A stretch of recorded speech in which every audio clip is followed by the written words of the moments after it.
everyone, Stephanie Denman here from the Denman Homestead. And I know it's taken a long time, but we're here and we are going to start the tamales. And let me show you why we're starting tamales today. It's like we're not able to focus because it's so bright outside. So it is, why are you looking like that? Because we're freezing. It's cold. Yeah, let me turn you guys around.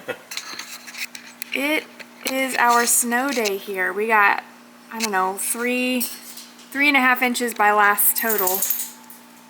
All of the kids were running around, so all of their, but yeah, 3.5 inches of snow. Ooh, it's cold. It's still in the 30s right now. It's tamale weather. It is, oh, let me zoom out.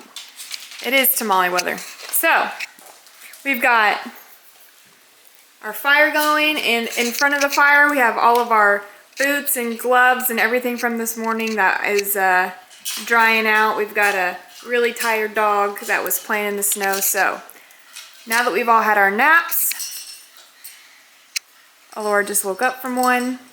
Okay, so I'm going to be doing this in stages because it's already 1 o'clock in the afternoon and tamales take all day.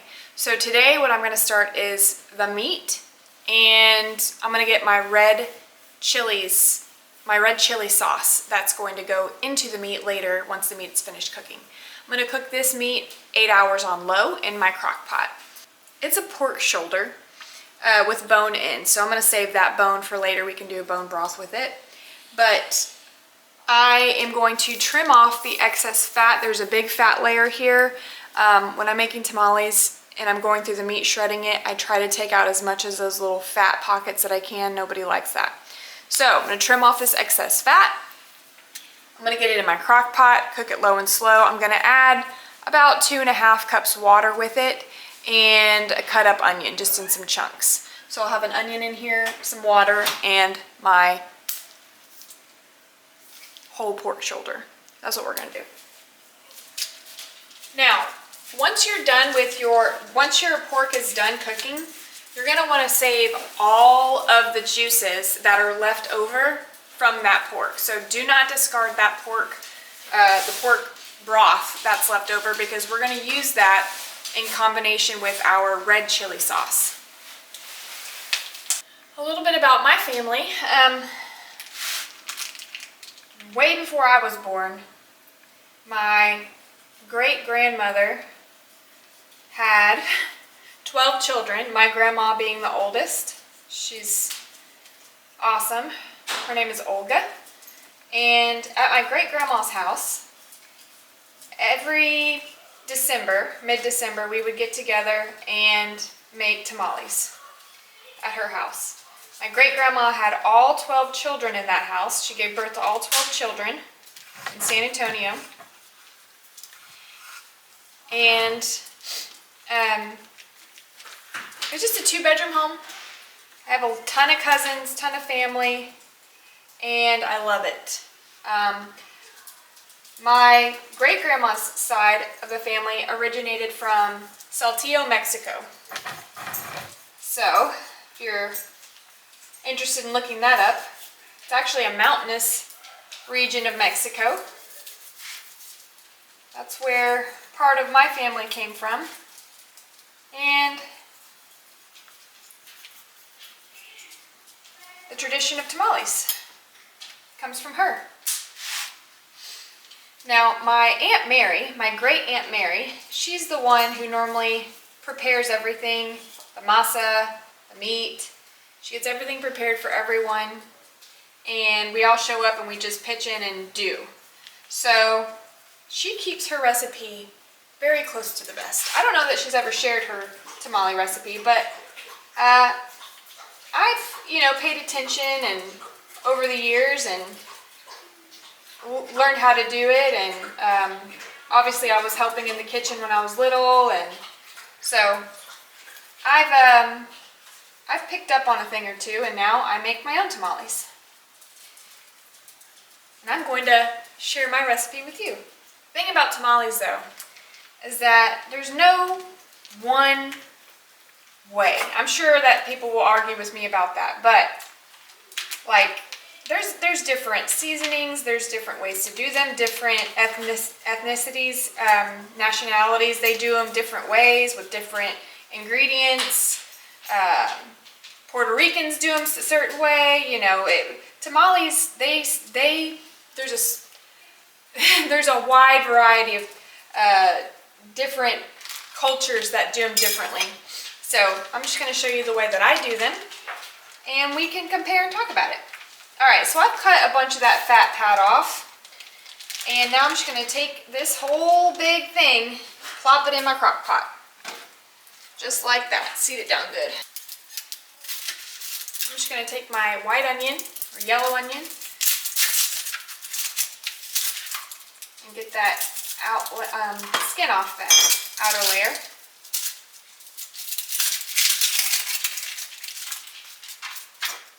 I'm just going to cut this up into four quarters.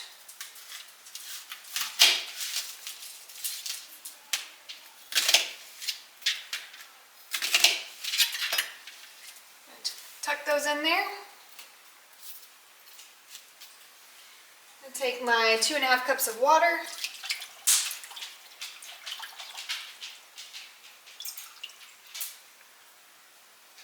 That's it. That's all I'm going to do for the pork. I'm going to let this simmer until 8 or 9 o'clock tonight.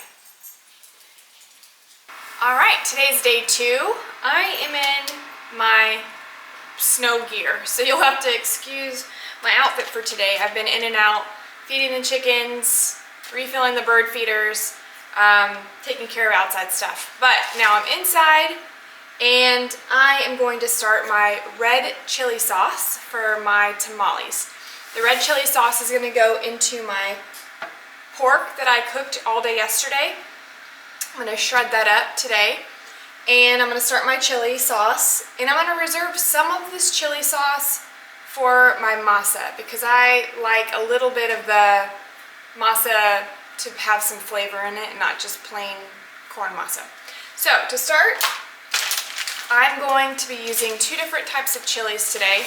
I've got chili pasilla pods and the New Mexico chili pods. They're both dried chilies. What I want to do is take these out, and I'm going to cut off the stems. I'm going to open them up, and I'm going to de-seed them, and I'm going to lay them flat on a baking sheet. And then I've got my oven preheating right now to 350 degrees. I'm going to heat these up for a couple minutes, maybe like 3 or 4 minutes, just until you get like an aroma going, and that releases some of those natural flavors and oils within the pod. And then I'm going to cover them with hot water and let them soak for a while. After that, I'm going to blend it up. So I've got these, and then I'm also going to use some garlic, and in a little bit we're going to make almost like a roux, a thickening agent with some flour and some oil.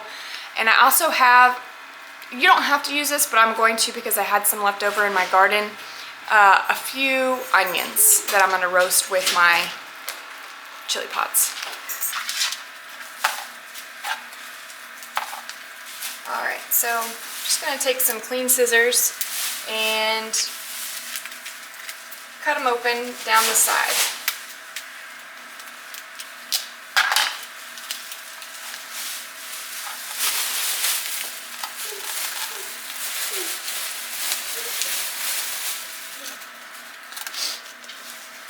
Okay. Real quick, about these chilies, they're not hot chilies. They're a mild, almost have like a sweet, you know, like if you could think of like a bell pepper or something, but they're not super spicy. They just have a really good flavor, like a deep, rich flavor. So just keep that in mind. If you do want spicy, there's spicy peppers out there, but these are not those. Okay, so I've got my chilies here, and now I'm going to put in just some garlic pieces.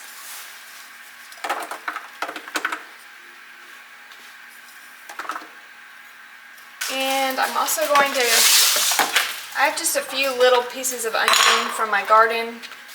I'm going to cut that up.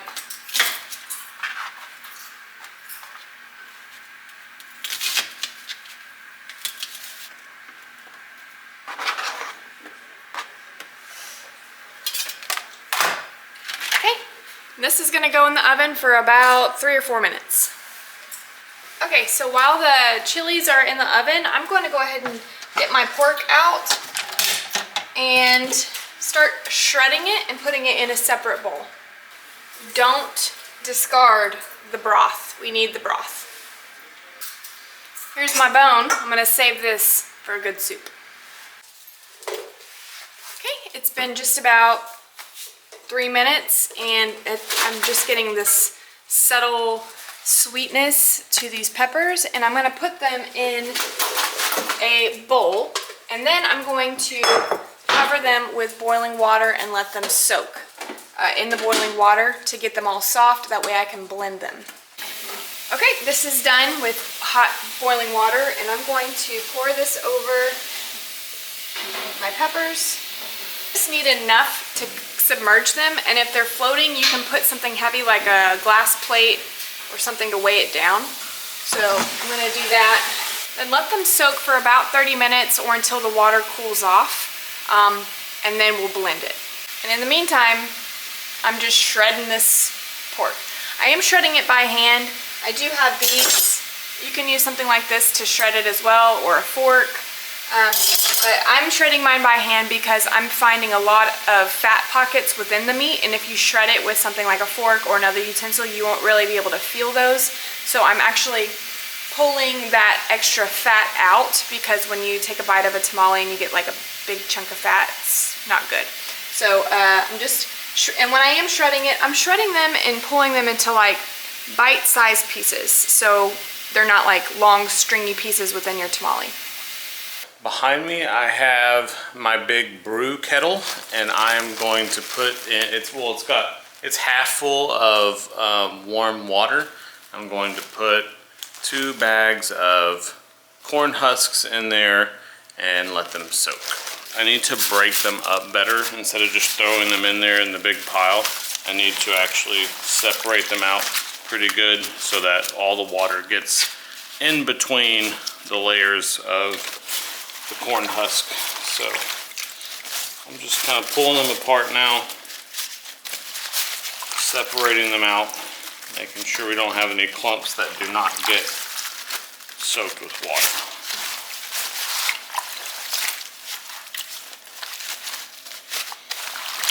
Okay. Now, oops, I want the bag. Now we'll weigh them down again.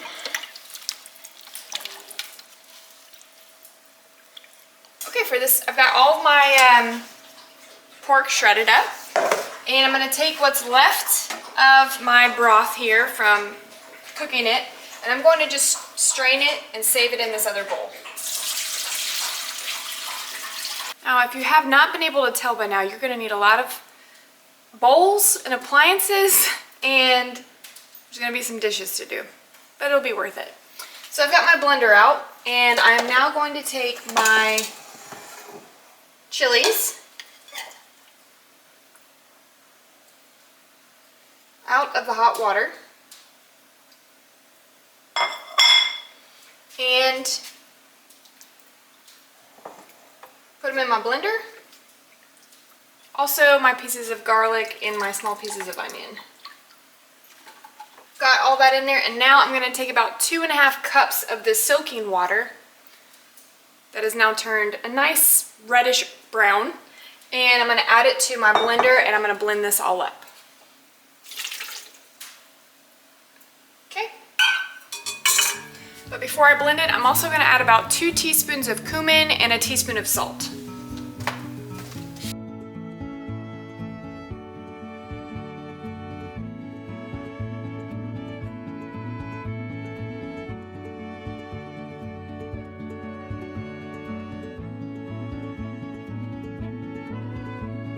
Alright, so we have blended for about 30 seconds all the chilies with that 2.5 cups of the soaking fluid. So we've got our red sauce base. Alright, this step, we're over here at the stove. Here I have my bucket of lard. You can use shortening or oil, anything to make like a roux, but traditionally for me anyway, you use lard. So I'm gonna use this lard. And you can also skip this step entirely. You can just simmer your red sauce on the stove for a few hours until it reduces into like a thicker consistency. But this is fine too, if you wanna do it this way. I'm just gonna take, I don't know, I'm gonna eyeball it like a rounded scoop of lard and get this kind of reduced down in my saucepan. You're gonna wanna keep this out because we're gonna use the same lard to mix up our masa. My lard has completely melted, so now I'm gonna add in the same amount, a large scoop, a rounded scoop of flour. I'm just using all-purpose flour.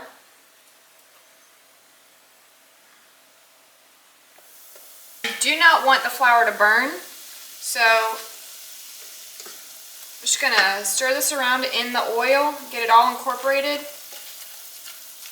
I'm just gonna cook this down for just a little bit to get the flour taste cooked out of it. And again, what this is gonna do is it's gonna create a thickening agent for our red sauce.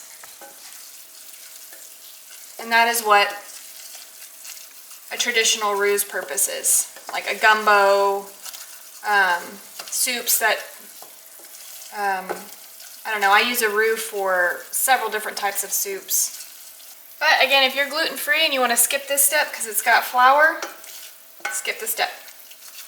Just put your chili sauce in a saucepan like this and you can cook it down on low.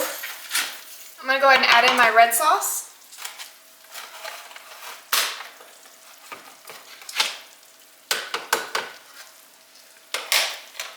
Oh, it smells so good.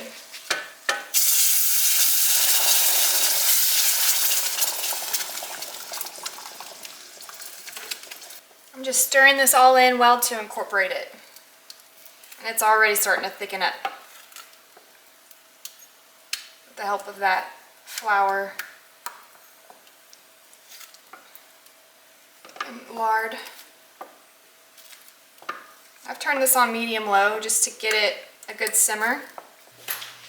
I'm going to set this to the side. This is what we're looking like. Looks like almost like a thick spaghetti sauce. So I've got my pork here and my red sauce here. Now if this is too thick for your liking, you can use some of that leftover soaking water, or you can even use some of this broth to thin it down if you like. But reserve at least a cup for the masa if you want your masa to have a little bit of flavor instead of just plain corn masa. I'm going to reserve some of this, probably like a cup and a half. But now I'm going to take this and I'm going to pour it over my pork.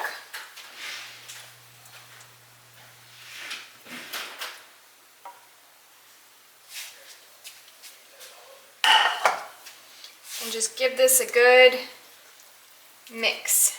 And then I'm going to let this actually sit. I'm going to cover it and let it sit because I don't want it to dry out. I want it to have a good juicy flavor to it. I don't want dry pork. So I'm going to mix this all really well. And then I'm going to cover it and let it sit while I make my masa, my corn base for my tamales. The thing is, you don't want it soupy. If you put really, really wet, soupy pork in your tamale, in your masa, it's gonna take longer for that masa to set up while it's steaming. And it can be real mushy and get the masa real wet. So you don't want it dry and you don't want it super wet. You just want the meat to be coated well. Right now would be a really good time to taste test the meat because if you need to add in salt or any other spices, you can do that. But once you put them in the tamale, it's a little late to add in any more flavor. So once I get this all stirred, I'm going to do a taste test. All right, let's try some of this meat.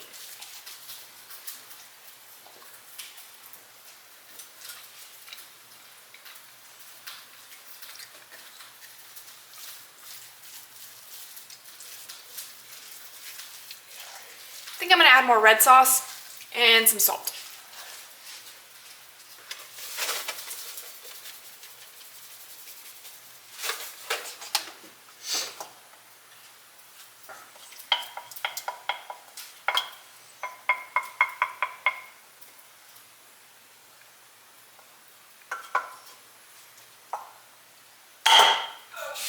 Maybe a touch of this broth. Get a little bit. Remember, the only salt that we added was in the red sauce, and it was just a teaspoon, so. Okay, I'm gonna add just a little bit more broth.